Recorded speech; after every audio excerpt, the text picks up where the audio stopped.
All rise, veuillez vous lever.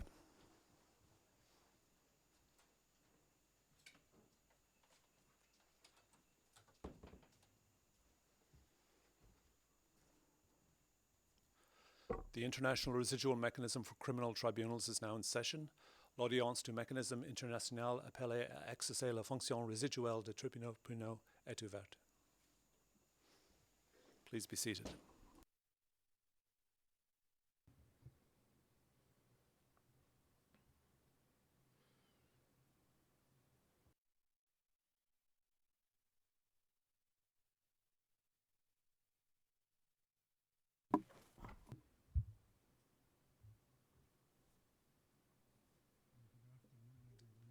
Bonjour tout le monde. Bonjour Monsieur Kabuga. Je suis ravi de voir que vous soyez présent. Cette audience a lieu depuis le mécanisme de la haie. Mes collègues, les juges Elbaz et le juge de Guzman y participent par vidéoconférence. Cette audience se tient dans les 120 jours suivant la dernière audience du 13 décembre 2023. Conformément à l'ordonnance de la Chambre de première instance du 8 septembre qui a suspendu la procédure pour une durée indéterminée. Les avocats sont présents également pour l'accusation et la défense. Donc là, je vais demander la comparaison. D'abord, l'accusation, s'il vous plaît. Bonjour. Pour l'accusation, il y a Madame Maria, Monsieur Thomas et moi-même, Monsieur Rachid. Merci beaucoup, Monsieur Rachid.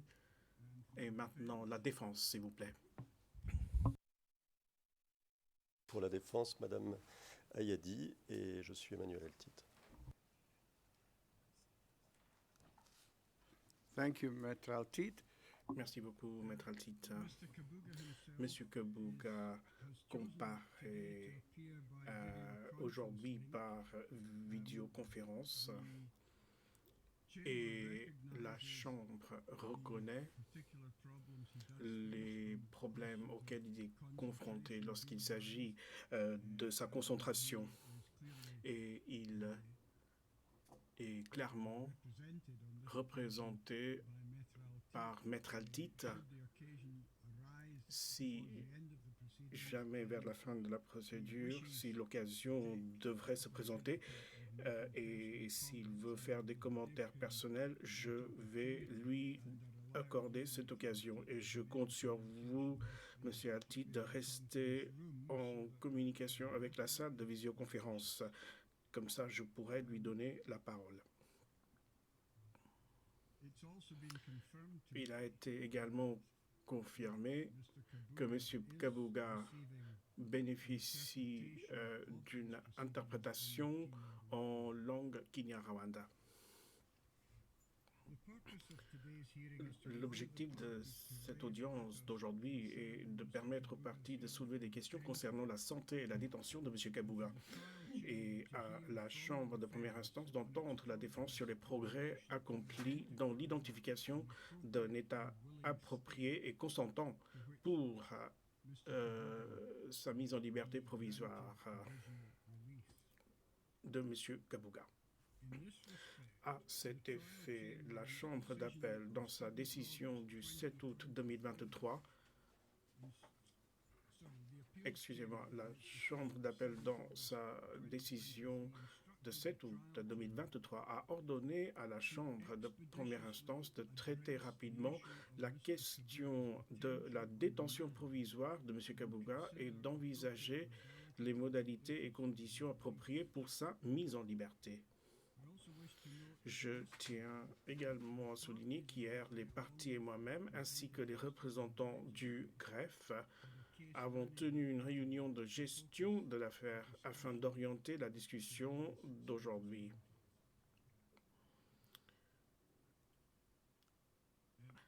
Maintenant, je vais en fait faire une petite mise à jour de la procédure. Avant d'entendre les parties, je vais esquisser ce qui s'est passé depuis la dernière conférence de mise en état. Le 23 décembre 2023, la défense a déposé une requête confidentielle demandant à la Chambre de première instance d'ordonner à un État d'accepter M. Kabuga en tant qu'accusé mis en liberté provisoire conformément à l'article 28 du statut. Le 18 janvier, la Chambre de première instance a rendu une ordonnance confidentielle de soumission à cet État ainsi qu'aux Pays-Bas en tant que pays hôte, comme l'exige la règle 68B. Le 7 février, l'État dans lequel M. Kabuga a demandé à être mis en liberté provisoire a répondu que l'article 28 ne s'appliquait pas et qu'il refusait par ailleurs de l'accueillir. Les Pays-Bas, pour leur part, ont déclaré que bien qu'il n'ait pas d'objection à la mise en liberté provisoire de M. Kabuga, celui-ci ne peut pas être libéré sur leur territoire car il n'a pas le droit de séjourner aux Pays-Bas.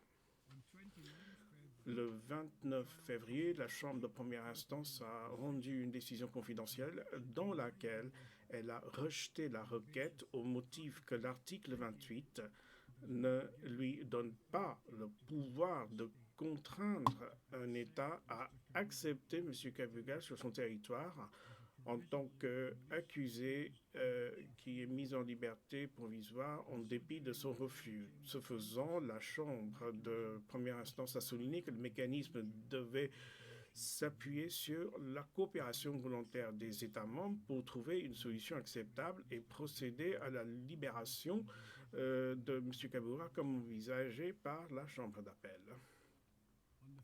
Le 15 février, la Chambre de première instance a rendu également une ordonnance distincte dans l'intérêt de la transparence pour verser au dossier une soumission reçue par le greffe de la part du ministère de la Justice du Rwanda, indiquant que le Rwanda est une destination souhaitable et appropriée pour la mise en liberté provisoire de M. Kabuga.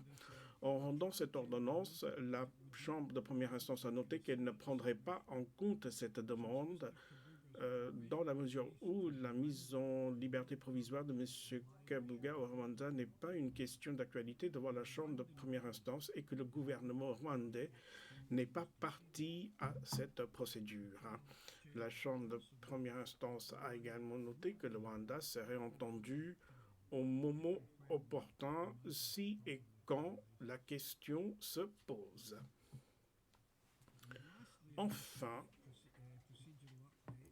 dans le cas de la mise à jour de cette procédure, je note que la décision du greffier concernant l'indigence de M. Kabuga a été discutée lors de la précédente conférence de mise en état, à savoir sa décision selon laquelle M. Kabuga n'est pas indigent et est capable de financer l'intégralité de sa défense. Dans cette décision, cependant, le greffier a précisé que cette décision était subordonnée à l'attribution de M. Kabuga de fonds et des biens gelés auxquels il n'a pas accès à l'heure actuelle.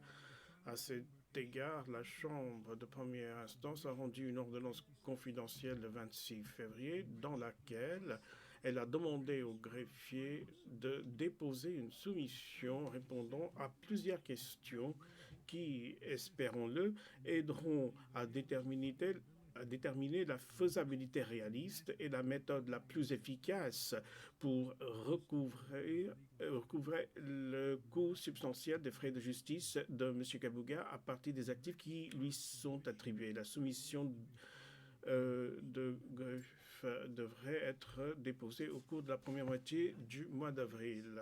Cela achève en fait la mise à jour de la procédure, mais il faut demander maintenant aux représentants du greffe, si présents, si le moment indiqué sera respecté. Est-ce que, par exemple, il est envisagé qu'une soumission de la part du greffier sera présenté à la Chambre de première instance. Monsieur Hicks. Bonjour, Monsieur le juge. Bonjour, chers collègues. Brian Higgs, au nom du greffier. Je vais être très rapide. La réponse courte est oui. Cette soumission est anticipée par le greffe. La Chambre est préoccupée par la question que, en donnant effet aux instructions reçues par la Chambre d'appel, prend du temps. Et nous sommes tout à fait conscients qu'il faut traiter cette demande de façon la plus rapide possible. Et donc, nous sommes ravis d'entendre que la soumission sera présentée au moment opportun à la Chambre. Je souhaite maintenant me pencher sur la question de la mise en liberté provisoire. La défense a maintenant déposé 12 rapports d'étape sur ses efforts pour obtenir la mise en liberté provisoire de M. Kabuga. La Chambre de première instance félicite une fois de plus M. Altit et son équipe pour tout le travail qu'ils ont accompli dans cette affaire. Cependant, comme mentionné ci-dessus, la Chambre de première instance a rejeté la requête de la défense visant à obtenir une ordonnance en vertu de l'article 28 pour la première destination de mise en liberté provisoire de M. Kabuga. Et les rapports d'étape les plus récents ont informé la Chambre de première instance que son option secondaire a également été refusée d'accepter M. Kabuga sur son territoire. Monsieur Altit, pourriez-vous maintenant informer la Chambre de première instance de vos efforts actuels ainsi que les prochaines étapes que vous prévoyez en ce qui concerne la mise en liberté provisoire de M. Kabuga, y compris les délais applicables à chacune de ces étapes? Nous allons peut-être nous réunir à huis clos afin d'éviter la divulgation de toute information sensible. Et si c'est votre souhait, ce sera accordé.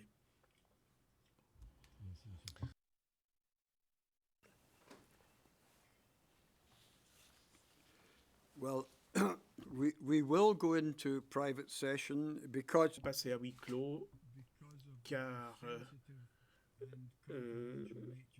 les informations sont de nature sensible et confidentielle.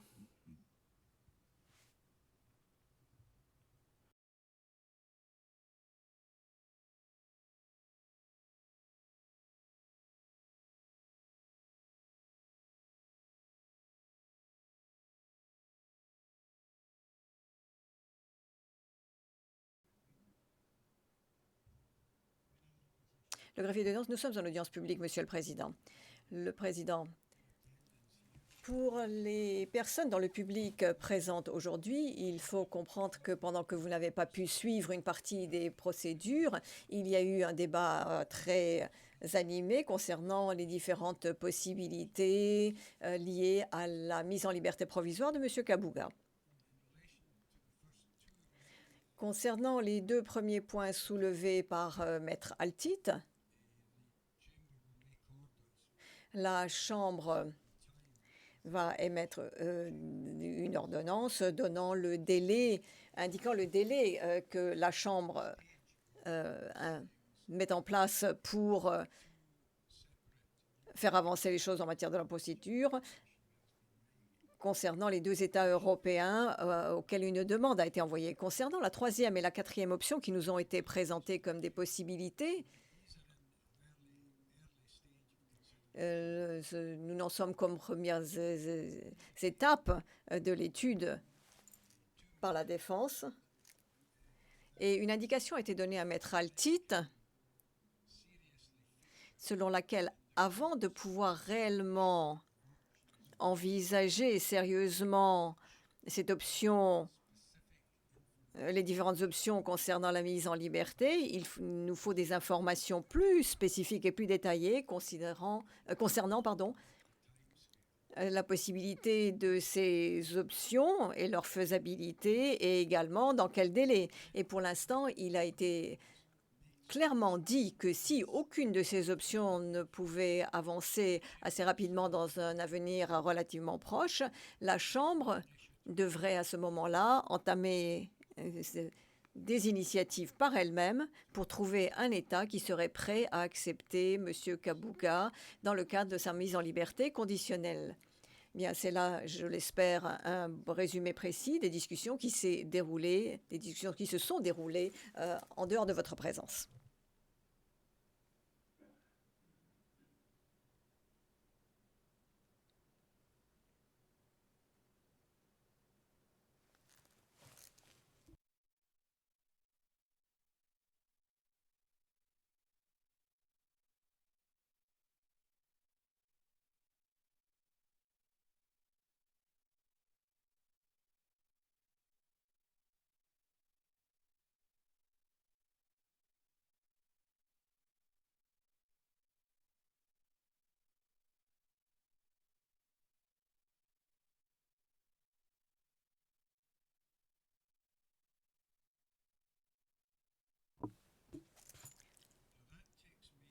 Le juge président. Eh bien, ceci m'amène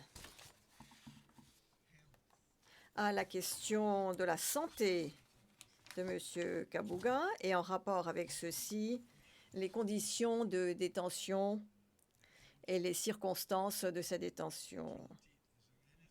Maître Altit, y a-t-il quoi que ce soit que vous souhaitiez nous dire sur ces deux points de l'affaire? Merci, Monsieur le Président. En ce qui concerne les conditions de détention, elles sont de notre point de vue bonnes parce qu'il est fait très attention à M. Kabuga. Il est entouré, il est suivi et c'est absolument indispensable. C'est fait autant que nous puissions juger de la meilleure manière, de la manière la plus professionnelle et c'est une excellente chose. J'avais déjà dit à votre chambre, je crois que c'était la dernière fois, lors de la dernière audience, que nous étions très satisfaits de la manière dont les choses se passaient sous cet angle-là. En ce qui concerne l'état de santé lui-même, si vous permettez, Monsieur le Président, je pense qu'il vaudrait mieux en parler en session à huis clos.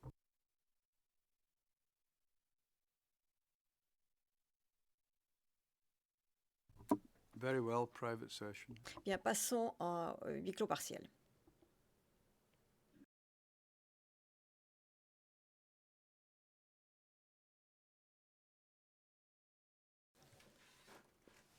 Le greffier d'audience, nous sommes maintenant en audience publique. Le juge président, merci. Monsieur Rachid, merci, Monsieur le Président. Madame, Messieurs les juges, comme je le disais, il s'agissait là simplement d'observation de notre côté concernant la question de la mise en liberté provisoire de Monsieur Kabuga et des efforts déployés par la défense.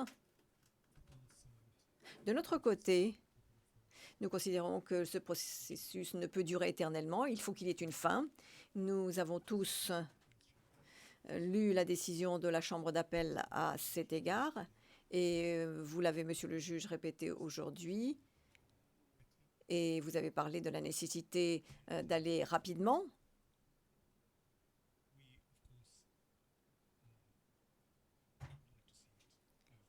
Et nous aimerions bien entendu que les choses avancent plus rapidement également. Pour ce qui est des décisions ou de ce à quoi Maître Altid a fait référence un petit peu plus tôt, je pense que c'était en audience publique qu'il l'a fait. Non, ce n'était pas le cas. Le juge président, non, je ne pense pas que c'était le cas.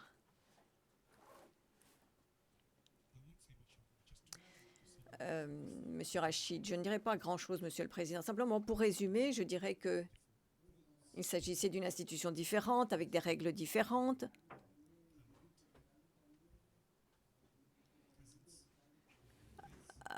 Qui a une présence permanente là où elle se trouve. Nous le savons tous, nous sommes une institution, nous, ad hoc.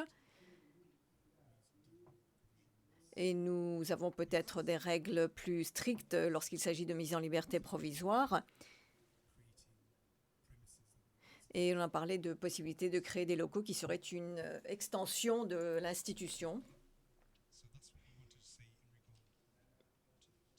Donc c'est tout ce que je souhaitais dire à ce point, à ce stade. L'autre point concerne les efforts déployés pour faire une demande de permis de séjour dans les lieux qui ont été identifiés. Et ces demandes peuvent se poursuivre, nous le pensons, alors que l'on est encore en train de chercher un lieu réaliste pour cette mise en liberté provisoire. Et si M. Kabuga réussit à obtenir un statut de résident dans l'un de ces lieux, il pourrait y aller tout en attendant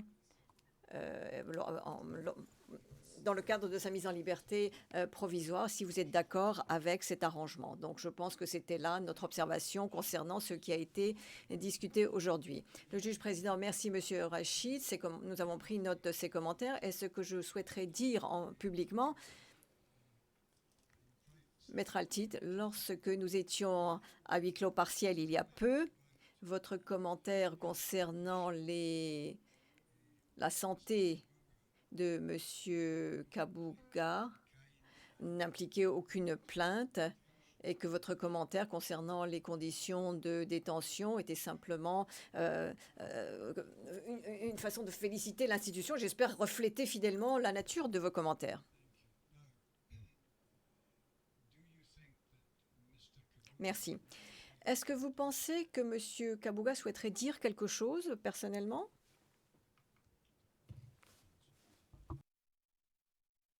Je crois que vous avez vu qu'il était très fatigué parce que parfois il semblait très fatigué au cours de cette audience. Yeah. Mais il a fait tous ses efforts pour entendre. Je ne pense pas qu'il veuille dire quoi que ce soit. And do you Le juge président, est-ce que vous êtes en relation avec l'assistant qui est avec lui? Nous Yeah. lui avons parlé tout à l'heure, il y a quelques minutes. Oui, oui. Thank you. Le juge président, merci. Merci, Maître Altit. Bien, à moins qu'il n'y ait que nous ayons oublié quelque chose, je pense que cela nous amène à la fin de cette conférence de mise en état. Ces conférences de mise en état vont continuer inévitablement, la prochaine devant se tenir au mois de juillet, je pense. S'il était possible d'avoir des informations le plus tôt possible concernant la date, ce serait une bonne chose parce que je pense que pour cette période de l'année, il est utile d'avoir plus de détails sur la date de tenue d'un événement. Je vous remercie, tout comme mes confrères et consoeurs, et je remercie donc les conseils du côté de l'accusation et de la défense pour leur aide et l'aide qu'ils nous ont apportée pour cette audience. Et nous levons maintenant l'audience.